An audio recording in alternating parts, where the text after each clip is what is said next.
don't chase happiness because that is a temporary feeling and it's going to fade, but chase purpose and chase meaning. And meaning can look so different to so many people. And living a purpose-driven life means it has hardships, means it has reality. And I think that is what's so beautiful is about living a purpose-driven life is it doesn't stray away from the hardships and the difficult times, but it leans into them because it knows that that is going to lead to something incredible and amazing. And it's molding me into a better version of myself. It's refining my character. Welcome everyone to LifewithLiza podcast. Our mission at LifewithLiza is to share people's stories and the challenges that they have overcome so that those who are listening in can get the strength, the courage, and the hope to be their better selves. Today, we have a very heartwarming guest. Once you open her social media page, you know that it feels different. It truly inspires you and encourages you to become your better self, to look into your health and well-being. She also coaches so many other people and is already helping them to achieve their goals. And also she is now pursuing holistic nutrition studies to even help more people and to help them into a deeper way. Jisu, welcome to the show. Oh my goodness. Thank you so much for that introduction. That genuinely warmed my heart. It encouraged me so much, and I am so grateful to be here. Thank you so much. I'm so happy to have you here. And also it's true, exactly what I mentioned. And just before we started rolling, you were asking why exactly I chose you. And that's one of the reasons is when I opened your page, I really truly felt that your why is so strong and that you really, really care for people and you really want to help them. It's not that you just want to share some tips or to just show your lifestyle. It just comes from such a genuine place, and that it's quite rare to find that on social media. So I thought, let me chat with her. Let me just see if we can have this podcast because I really want to dive deeper into your why. And why did you actually start this social media page? And what was your journey a bit more in that direction? Well, thank you so much. That I am so glad that when people come onto my page, that they feel comforted and encouraged and inspired because that is exactly my mission. I actually deleted my personal account a year ago. And before that, I just had a normal account. I would share the highlights of my life. It was very just self-promotional.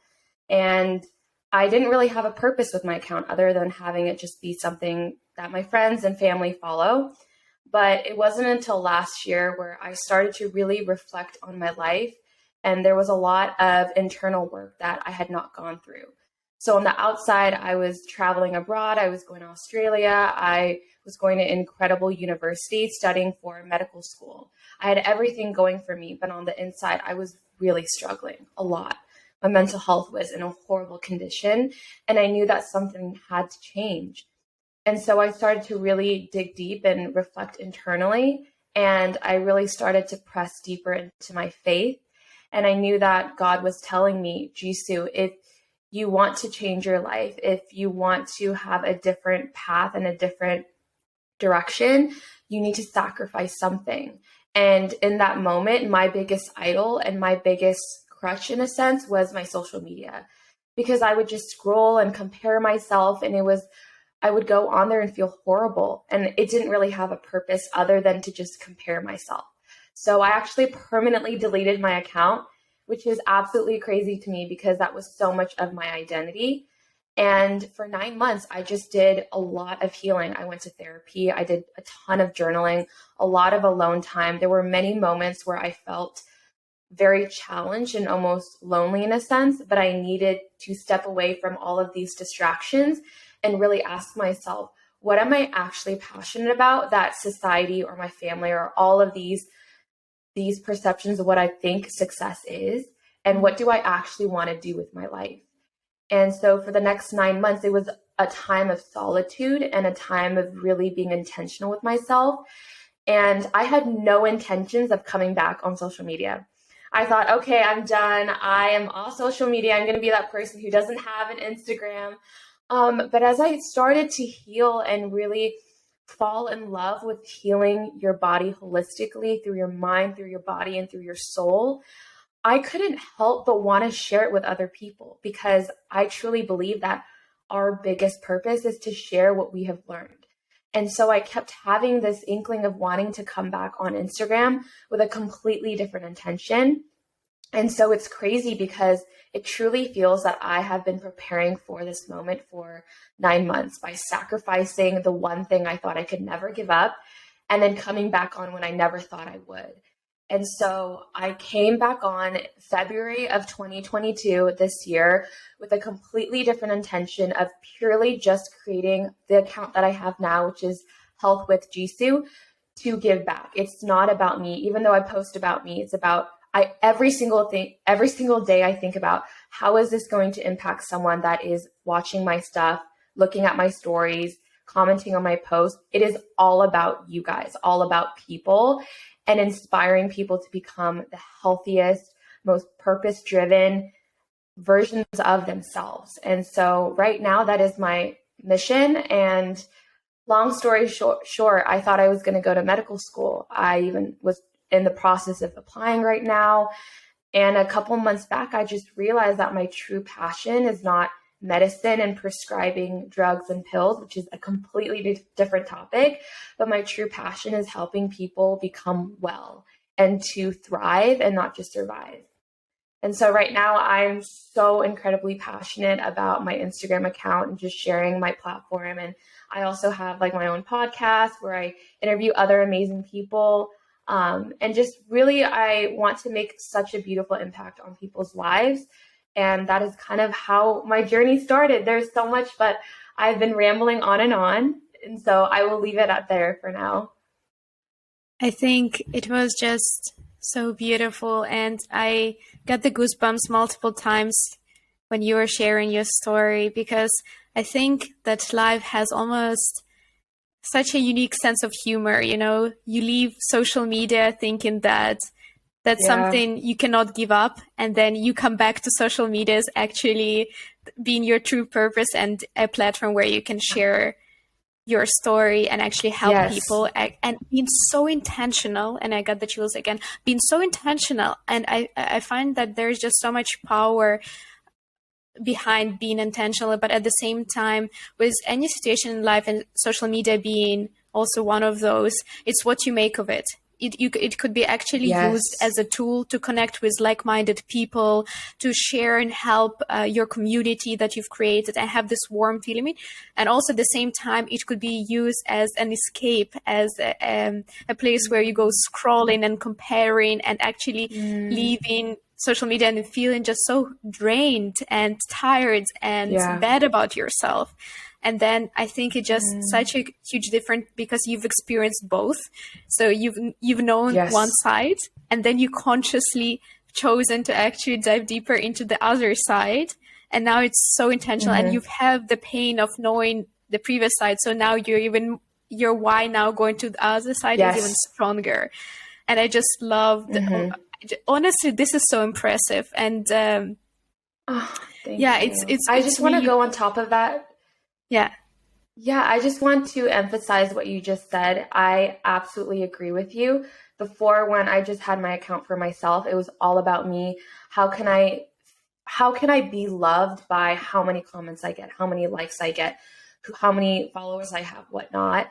But once I created my new account and had a purpose, I literally wake up every single day excited to share my journey, excited to give back. And it's been incredible. I've been able to connect with you. I've been able to connect with so many incredible women through my podcast online. And genuinely, when I go on now, I don't compare myself at all. And I am just so inspired by so many different incredible people who are doing the most amazing things in the world. And it's just that tiny shift of, okay, am I going to go on social media to get fed of a part of me that needs work outside of social media, whether it be through working on myself, the past trauma you have, mending a broken relationship with your family, whatever it may be, or am I going to go on social media and have an intention with it? Yeah. And actually, I wanted to ask you, because you mentioned, so now you don't compare yourself to others in social media. And would you say that you managed to achieve it like 100% successful, or is it like in most of the cases you don't compare yourself? Because I really wanted to dive deeper into that.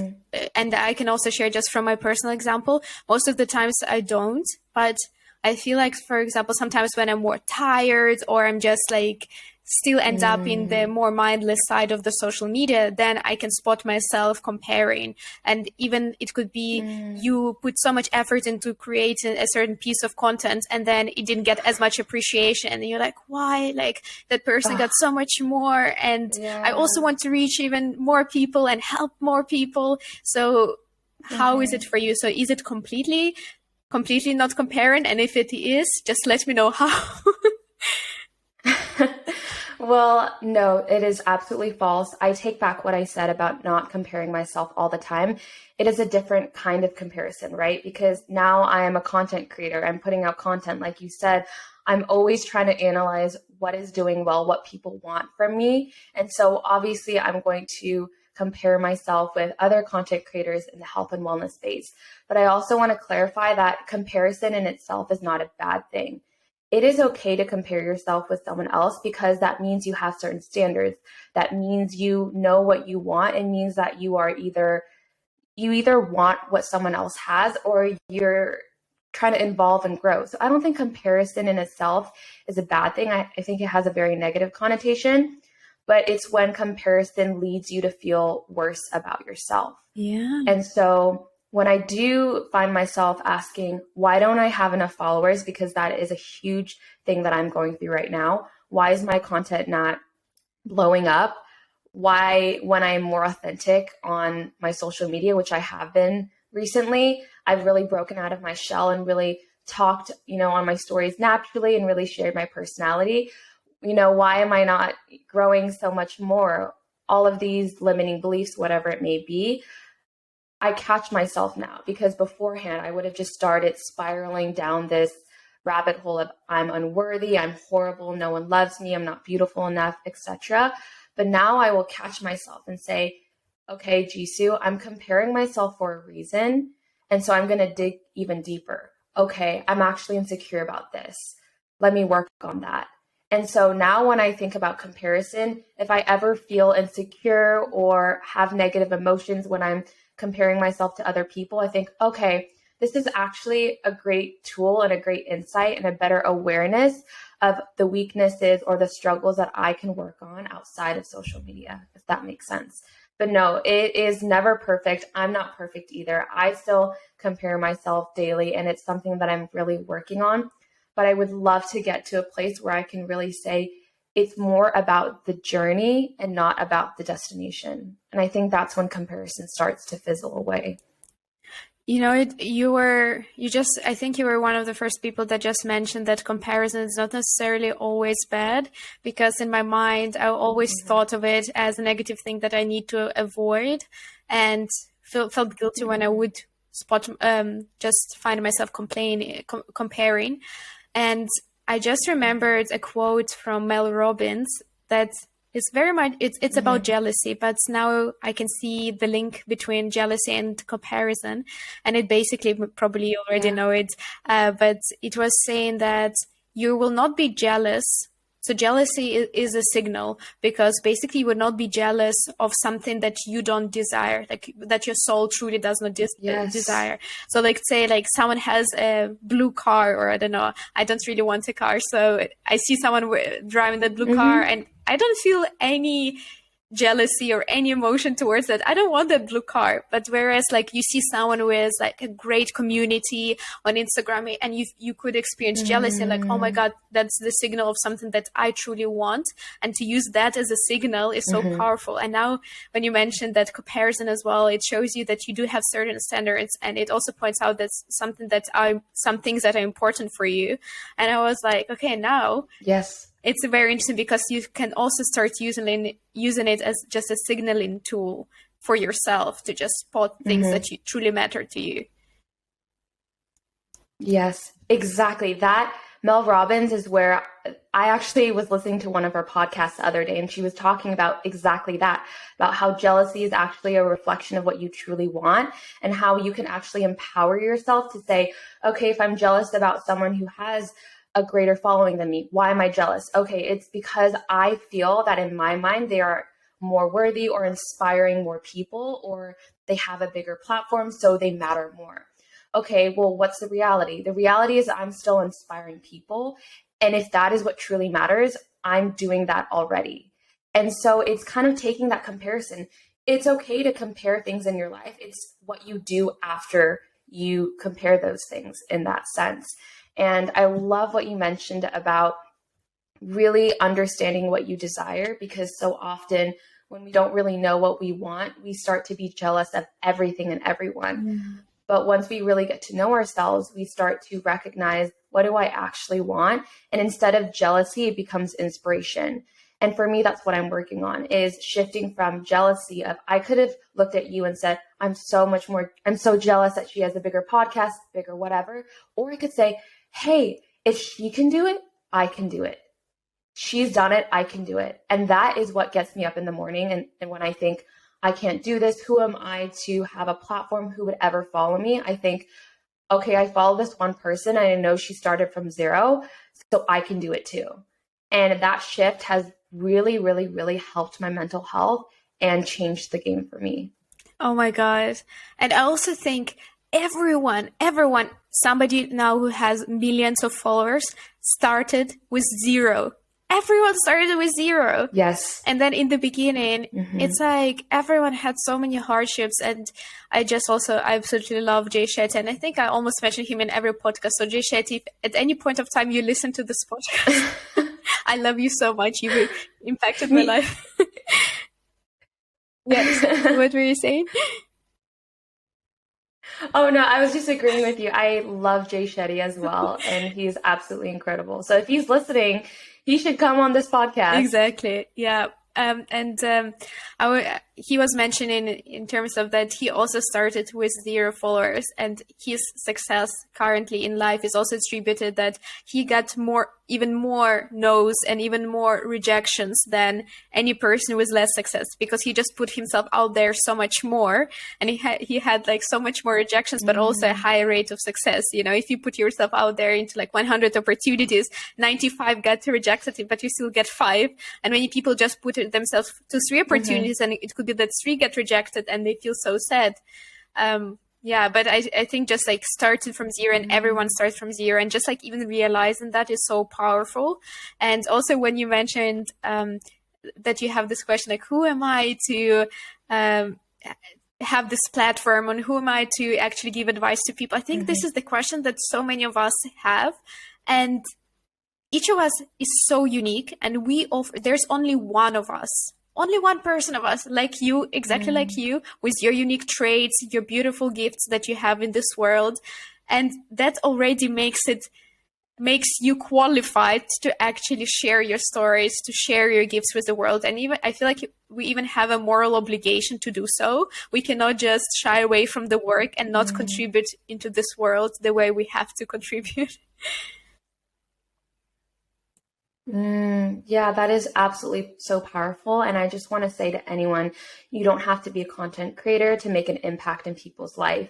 If you have people in your life, you are already making an impact. And I think it's when we recognize that we have so much influence over other people in our lives, whether it be online or in person, and we start to really ask ourselves, how do I want to be known? For me personally, I want to be known for helping people live the best versions of themselves. You start to have a purpose where it's not just about you anymore, but it's about serving others. And I think that is when just the purpose and the gratitude and the meaning comes into life. And I always tell people, don't chase happiness. And I think Jay Shetty has said this as well, is don't chase happiness, because that is a temporary feeling and it's going to fade, but chase purpose and chase meaning. And meaning can look so different to so many people, and living a purpose-driven life means it has hardships, means it has reality. And I think that is what's so beautiful is about living a purpose-driven life, is it doesn't stray away from the hardships and the difficult times, but it leans into them because it knows that that is going to lead to something incredible and amazing. And it's molding me into a better version of myself. It's refining my character. And maybe I'm going off on a tangent, but I just want to encourage anyone who's listening. You already have influence and you already are making an incredible impact in this world. And yeah, I just wanted to say that because I feel that I almost have this superpower where I can see someone, where I meet someone, and I think and I know the potential they have. It's so weird. Like, I could see you, maybe it's the first interaction and we talk, and within 5 seconds, I think, she can make such a beautiful impact in this world if she believed in herself, if she rooted for herself, if she was all in and she really just went after what she was passionate and purpose driven about. And so when I look at certain people, I think, oh my goodness, you have so much potential in this world and you have so much to offer.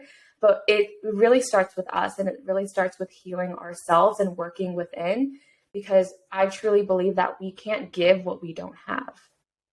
Yeah. Oh my God. You mentioned just so many things that I wanted to pinpoint just right there. And you mentioned hardships and that any purpose-driven life would have them. And having a purpose just basically makes them worthwhile. And I wanted to mention the quote, something that I saw on your posts and stories. It was that your greatest pain could be your greatest service to others. And I find it so profound that something that actually your biggest challenge in life that you faced, it actually will be the one that will connect you to other people and will be something that you can help others with. And you were basically the one given the challenge so that you can figure it out and then help others.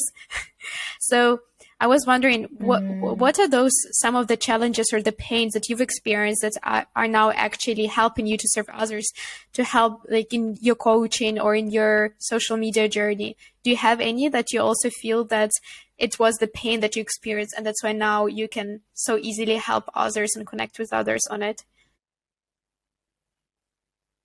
Yes, absolutely. I would say about a year or year and a half ago, I was in a very dark place. And throughout my life, I just experienced a lot of childhood trauma that I didn't resolve or get over. And I would constantly ask myself, and I would ask God, why did I go through this? Why me? Why my family? Why this experience? It's so painful. I couldn't get over it. And I would constantly ask him, why? Just take this one part of my life away. Why me? And I would constantly ask that question and avoid pain and run away from it and ignore the struggles, ignore the hardships. And I would constantly ask myself, why me? And there came to a point where when I was healing, I recognized that pain is inevitable. In this life, there is going to be pain, but there's a difference between pain and suffering, because pain is just how do I describe it? Pain is an experience in the moment, but suffering is a choice. Suffering is meditating on that pain, simmering in that pain, letting it affect you in a way that may not be necessary. And so for me, my greatest pain was my childhood trauma and not being able to move on from it. And it was affecting every aspect of my life. And so last year, when I started to really heal myself and recognize that if I didn't address the lingering effects of my childhood trauma, it would forever affect me in the future. And it was holding me back from really becoming the best version of myself. And I knew that God was telling me, if you want to step into the purpose that I have for you, then you need to take a step back instead of taking a step forward. When I'm 22 right now, and when I was graduating from college, you think you're going forward, right? Everyone just goes after that career, is hustling, is grinding. But instead, it's crazy because I graduated college and I went into a time of isolation by deleting my account, going inward, journaling, going to therapy, healing. And it was so difficult in the moment to do the opposite of what all of my other friends were doing. But I knew that my greatest pain right now was something that I really needed to heal from. And as I went on that journey and as I was healing and as I was growing, I knew that this was my purpose. I knew that God had allowed me to experience this pain. I don't believe that He is intentional in causing pain. I think He allows pain to happen for a greater purpose. And looking back now, I know that everything that I went through has a purpose. And that is a choice that I can make I can either look back and be a victim of what has happened to me, or I can look back and say, I'm going to take what has happened and I'm going to use that for a greater meaning. And so as I started to heal, I started to ask myself, how can I embrace this and how can I actually use this as a gift and as a tool? And as I was just sharing, creating my account and everything and just being more vulnerable, I would have these thoughts like, who am I to share my journey? Who would even be interested? What credentials do I have? What not? But it's truly just my story, and someone who came from an immigrant family in a single parent household as a Korean American growing up in America. There is so much more depth already in that. And I knew as an Asian American, I felt also called to really step into this part of the healing journey and being vulnerable, because a lot of people in the Asian American community, emotions and healing and therapy and family relationships is not talked about enough. And even being a content creator as an Asian American or a Korean American, I think is not commonly found enough. And that was also another reason why I decided to step out and use my greatest pain as my greatest purpose. And now I am still healing. I'm still in the process of going through all of the things that I've been through. But another thing that I do want to say is that a lot of the past trauma was manifesting in physical symptoms or in mental health issues. And before, I didn't connect the dots, and I would just question, oh, maybe there's something wrong with me. Maybe it's social media. Maybe it's I'm working too hard. But recently, I've come to realize something so powerful, which is my body was actually speaking to me, and it was holding on to all of this trauma in the past, and it was manifesting through physical symptoms, whether it be through feeling so fatigued or tired or stressed or having mental health issues, whatever it may be.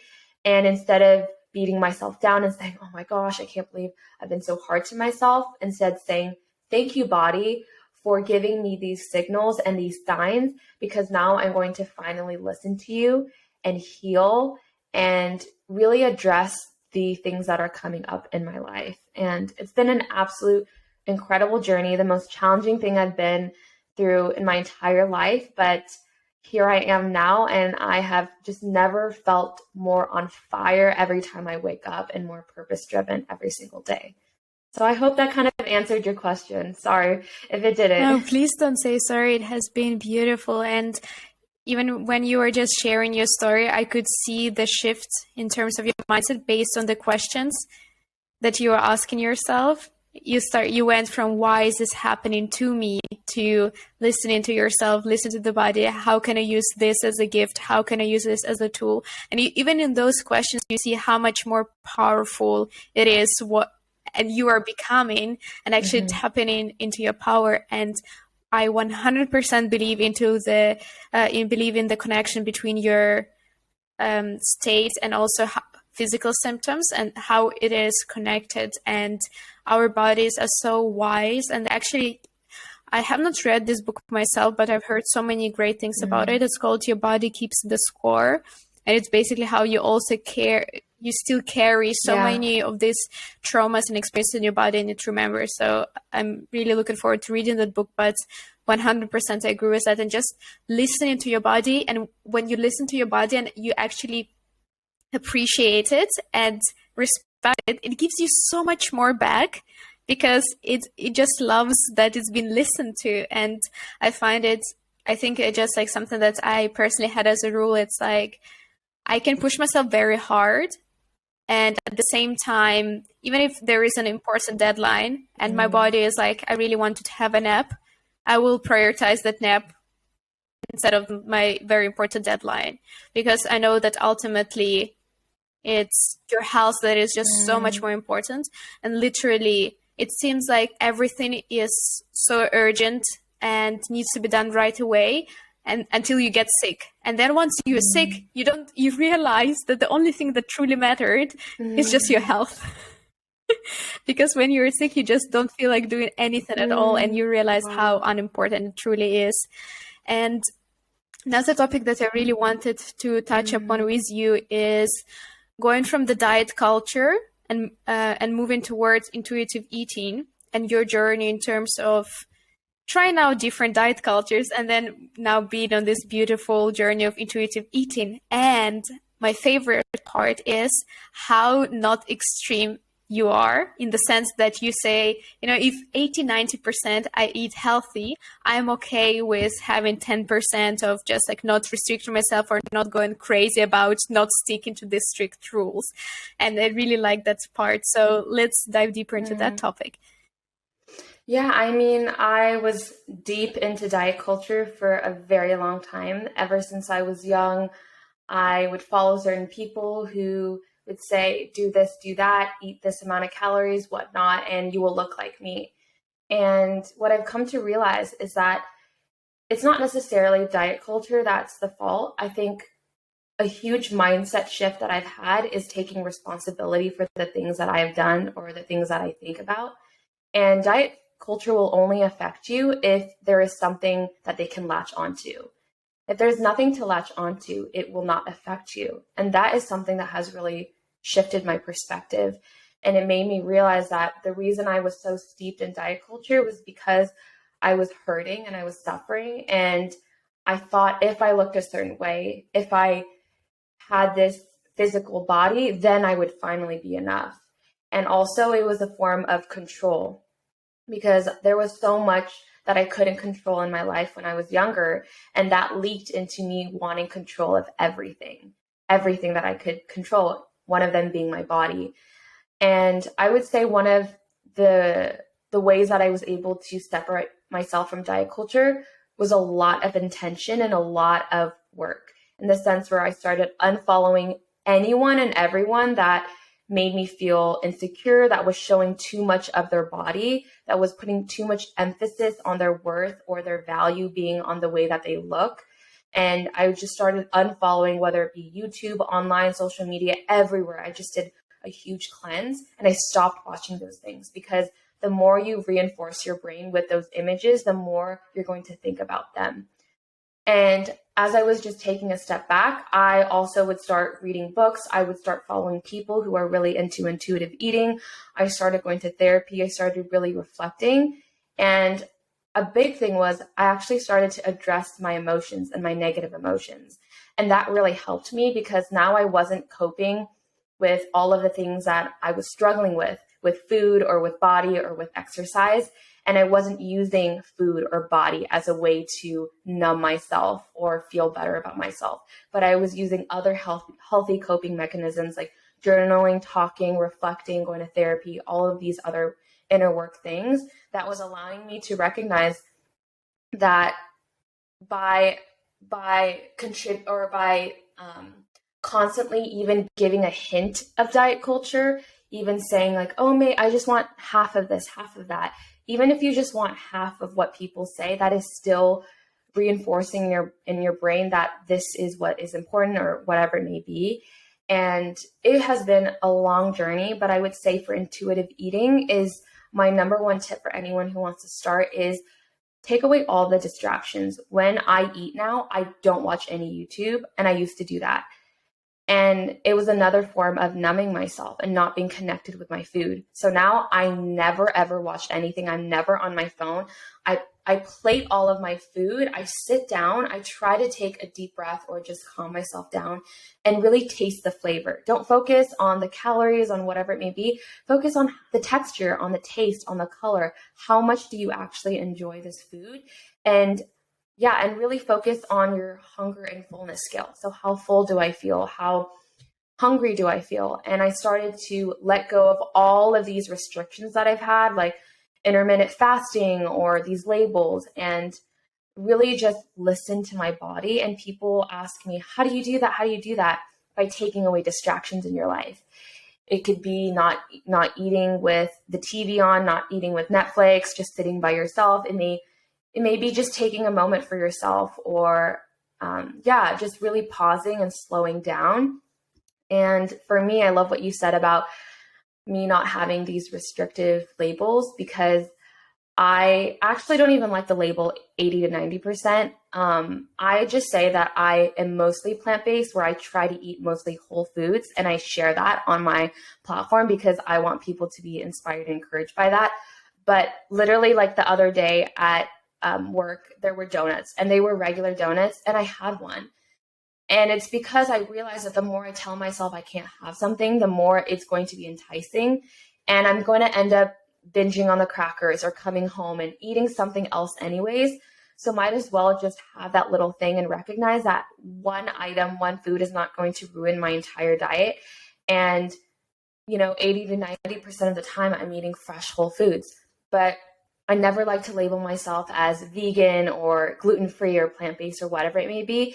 I truly just focus on eating whole foods. And if every so often a food that is not gluten-free, dairy-free, whatever it may be, the healthiest thing, that's okay, because food is also an emotion. It is connected to fueling your soul as well, and not just your body, but there has to be a balance as well. And so, yeah, there's so much I could go into intuitive eating, and that's a journey I'm continuing on. But I think it's really important to take a step back, remove distractions, and really in the beginning, allow yourself to not confuse emotional hunger with physical hunger. That's a big one. And I definitely think with emotional hunger and actual physical hunger, removing the distraction is a big one. And the other big one personally for me was chewing my food. Like literally, you need to chew it so much more than we do, because sometimes, you just like chew it a bit but then you actually need to properly do it, and only once, because it's easier for you to digest it. And also then you eat not as fast, and you also like get a chance for for the food to actually get to your stomach, and then you actually feel full. Because if you eat the whole thing in 2 minutes, like you will still not feel that food there, and you can keep eating even though it's you're already full. So actually like chewing and slowing down the food process has been huge for me. And many times you just like when you're distracted watching TV, just like taking those bites so fast. I'm not saying that Yeah, and I want to go on top of that. And I want to emphasize what you said about chewing your food and taking a moment. And I also want to say that what has really helped me is to never be in a position where I'm starving, where I'm literally like, I could eat anything and everything and I'm ravenous. I try to never allow myself to get to that point, because when I'm in that state, I just want anything and I eat so quickly. And it's not good for my body as well. And I think that's really important, is to really lower the stress and the levels of cortisol in your body. And so I never try to allow myself to be more than just hungry. And I intentionally carry snacks or eat more throughout the day, split it up so that I'm not starving when I eat, so that when I do eat, I can be very calm and present and very mindful. And I think that has really helped me, is allowing myself to never be starving. And at the same time, recognizing, okay, what are small ways that I can really slow down and calm my nervous system down so I'm not stressed. And I love what you said. It makes such a big difference. And honestly, when I notice that I'm stressed and I'm just trying to eat, I don't even feel hungry at that moment. And even like if I say just like, no, but I have to eat, I just have this like slow to eat and I have to eat, and then I don't have time to relax, and it just feels like you're stuffing down like the food. It doesn't feel like it's been digested properly, and you feel even more anxious after eating it. So just taking that moment has been so important, and it's obviously always a work in progress. It's not like you ever will be doing it always perfectly. But another thing that you also mentioned, I love the donut story, and I love that you mentioned that it's if you think that if you just like allow yourself to go for the donut and then move on with your life, don't obsess about it. And there's this story that it reminds me of, and it's about two monks, one senior monk and one younger monk, and they were walking in the village, and then they saw this woman who was trying to get over the river, but she couldn't. So then the older monk just helped her to get over the river, and the young monk was looking at the older one and was shocked, because the monks were not allowed to touch women. It was their rule in their monastery. So, but the older monk just helped the woman get over the river, and then they came back to the monastery, and that the younger monk is still like obsessing over that, thinking about that, and then brings up the courage and asks the older monk, why did you carry that woman? He was like, and the older one replies, why are you still carrying that woman in your thoughts? And I just think it's so interesting because so many things are like the older monk, he just helped and just did that one thing and moved on with his life. Whereas we can still carry so much in our thoughts past the event that actually is even harming us way more than that actual event. So, for example, allowing yourself to have the donuts and to have a good time with your colleagues at work, and actually is not harmful to you, but always like afterwards for weeks on end obsessing over that you broke your rules or you ate something that's better for you, it could be so much worse than actual act of eating the donuts. So I really loved when I saw when you were mentioning that I just ate the donuts and I moved on with my life. I was like, I love it. That's exactly that monk who carried the woman. He just moved on with his life. Yeah, and I also want to say that there was a point where I was so rigid because when I started to get into health and wellness and really research and educate myself on the things that went into food, I was freaking out. I was like, oh my gosh, this isn't food. This isn't food. Like, this is going to kill me. This and that, you know? And I started to obsess over everything had to be organic and fresh and the highest quality ingredients and nothing could ever be processed. But the crazy thing is, even though I was so on quote unquote eating the healthiest I have ever eaten, mentally it was horrible. And I think that is something we have to keep in mind is health is holistic. It's not just about what you put in your body, but it's about your mind, your body, and your soul. And when you just eat healthy foods, whatever it may be, but your mindset is obsessing over or stressed, I think stress has an even greater impact on your health than certain foods. Because I don't know if you've heard about this, but people will say, how come people in France or in Italy can eat pizza and pasta and all of these carbs and dairy, and they're not overweight and they're not fat compared to Americans who are obsessed over being gluten-free and dairy-free and all of this stuff, right? And it's because the secret is they take the time to eat with family and friends, and their lunch or their dinner is like an hour long where they're sitting with family and friends, they're talking with people, they're having a glass of wine. And it truly is, they respect and they almost treasure this moment that they have together. And they allow themselves to have the food that they want, like the pizza, the pasta, but it's in such smaller portions. And they just enjoy the food. They take time. I'm not sure, maybe I'm speaking on their behalf, but from what I have learned is in the mornings, they will take time to eat their food. And it's not just a rush and a go, go, go versus in America, everything is about just a fast pacedness. And so a lot of the times it's not just about the food that you're eating, but it's your mental state as well. And I think that is absolutely critical. And something that I want to encourage people is the food that you eat never, ever, ever will define your worth. And when I started to fully recognize that and say, the food that I eat is not going, one item, that donut is not going to kill me, okay? That is just the fact in itself. Obviously, if I ate donuts like every single day, that's the only thing I eat, okay, maybe I would feel horrible about myself in the long run, but one food and one item is not going to make or break it. And when I started to shift into focusing on how food fuels me, my body, and my soul, and how, you know, having that donut or having that cake, like, will allow me to just have a great experience with family and friends. Like for my birthday, I'm going to have this Korean cake from my favorite grocery store. And, you know, it's just like a regular cake and it's the most delicious cake. And I grew up eating that.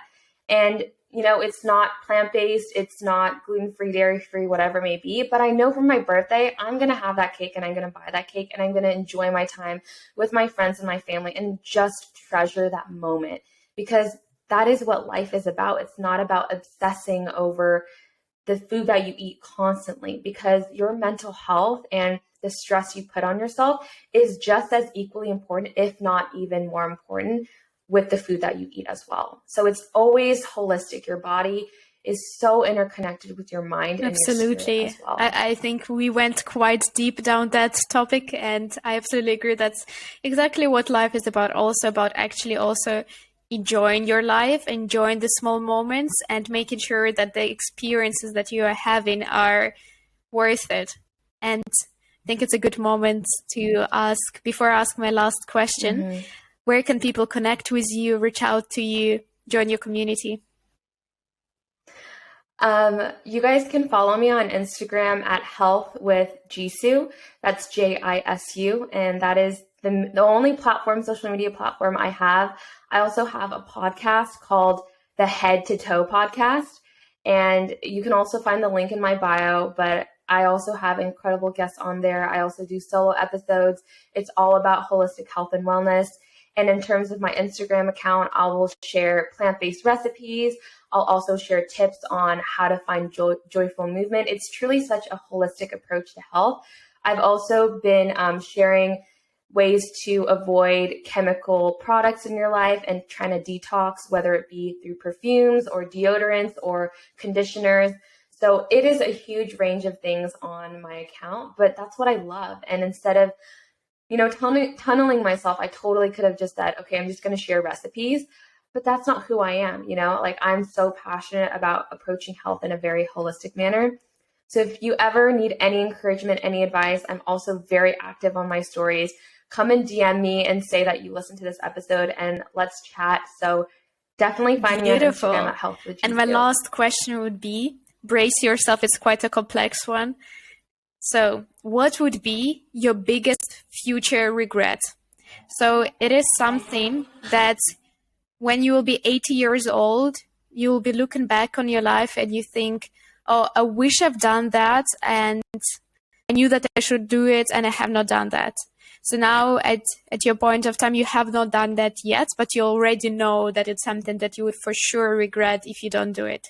So what would be that for you? That's a great question. I would say the life I'm living right now. So if I can backtrack just a moment, I was a pre-med student my entire life. Ever since I was 10, I thought I wanted to be a doctor. But once I graduated from college and I was studying for the MCAT, which in America is a 7-hour-long exam in order to apply to medical school, I was studying all throughout college, after graduation, hours on end, for this career that I thought I wanted, but deep inside, I didn't feel quite fulfilled.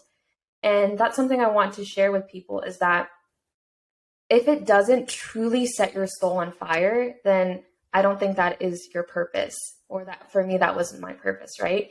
And for me, I knew that I would regret not just trying what I'm doing right now. Like what I'm doing right now is my absolute dream. And it's scary because every single day I have to challenge so many limiting beliefs about myself. And it's a completely different career path, completely different field than going to medical school, doing the traditional 9 to 5, working in a hospital, being a doctor. But I knew that I owed it to myself and owed it to my 80-year-old future version of me, that if I didn't just quit medical school, quit my job in the emergency department, get a new job that I actually enjoy, start an Instagram account, go for this crazy dream of wanting to be a content creator, influencer, whatever title. I don't really enjoy that title, but whatever title you have. And if I didn't pursue this crazy dream of making a career or just having a life where I can just share my story and inspire people through my healthy lifestyle or helping people really take care of their wellness online or through my podcast or really inspiring millions of people, I knew that I was going to regret that decision at 80. So what I'm doing right now would, if I wasn't doing it, that would be my regret. So every single day I'm challenging myself. I'm overcoming so many fears, but I absolutely love it. And it's been the most incredible journey, and it has allowed me to connect with amazing people like you. And so I would say right now, my only thing is I constantly think about that is, okay, how can I act in a way where I'm not going to regret it?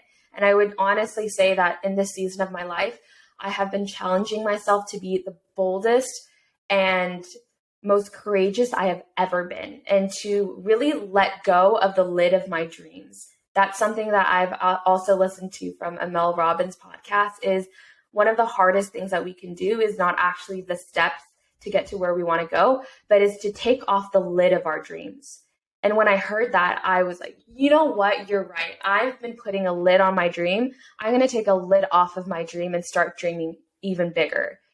And so that is what I'm doing right now. It's such a challenge, but it has just been the most incredible journey so far. That was a very long answer, but I will leave it at that with there. And I hope that this encourages anyone to just really challenge themselves and recognize that if you start to pursue something you actually want, there will be challenges. You are going to start from zero. You might not have success right away, but you have to keep pushing forward. Even if no one believes in you, when you're lonely, when no one else in your family or in your life can be an example for you, you might just have to be the first person who does it. And that has been the case for me. Thank you so much for coming onto the show. It has been such a pleasure to have this conversation with you. And I'm so certain that it will help and benefit so many people listening in. And please go ahead and check her page. You'll definitely benefit from all her tips, and it will definitely encourage you to live a healthier lifestyle. Thank you so much, Liza.